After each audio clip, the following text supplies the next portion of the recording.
Киілген киімді басқа біреуге беруге неге болмайды? Ежелгі таным бойынша адам мен оның заттары арасында ерекше энергетикалық байланыс бар деп есептелінген.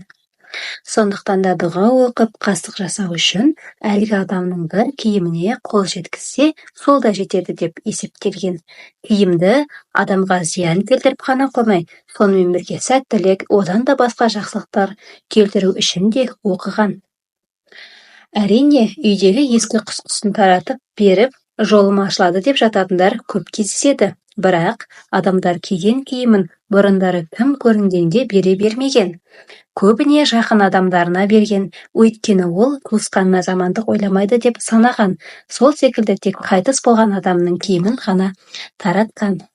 Тіпті қайырымдылық мақсатта келген киімдерді мешітке немесе тағы бөтен біреулерге таратып бергіңіз келетін болса, онда оны алдымен арнайы тәсілмен жуып алған жөн. Ертеректе адамдар біреуге беретін киімін тұзбен жуған. Бүгінде дәл солай жасауға болады. Мысалы, кір ұнтағына тұзды қосасыз, ал аяқ киімді кенеп қапқа салу керек. Аяқ киім адамның энергиясын көп жинайтын дүние. Эзотерикалық тәжірибенің басым көпшілігіне сәйкес 80-ге жоқ энергия арналары аяқтың табаны арқылы өтеді. Яғни адаммен ең жақын әрі ұзаққа созылатын энергетикалық байланыс кроссовка, етік және де басқа аяқ киімдер арқылы жүреді. Тағы қандай заттарды беруге болмайды?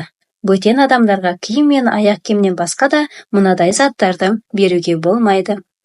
Матрастар, кілемшелер, төсек орын, көрпе жастық, орамалдар, бас киімдер және басқалар. Іш киімдер және денеге тиетін футболка, жейде, пижамалар, әмиян, сөмке, рюкзак және де тағы басқалар. Ешқандай жағдайда өзіңіз пайдаланатын айнаңызды біреуге тіпті бірнеше минутқа да бермеңіз. Ерте заманда тағы мынандай ырым болған. Егер адам ауырып қалса, туыстары оның көйлегін киіп, үйден аулақ кетіп, тойға немесе жәрмеңкеге барып, көңіл көтеріп қайтқан, немесе оны алып кетіп, қайыршы адамға берген. Осылайша адамдар туысқандарын ауруын бөтен адамға ауыстырған. Сондықтан бұрын қолданылған заттарды сатып алу кезінде және оны кигенде сақ болған жөн.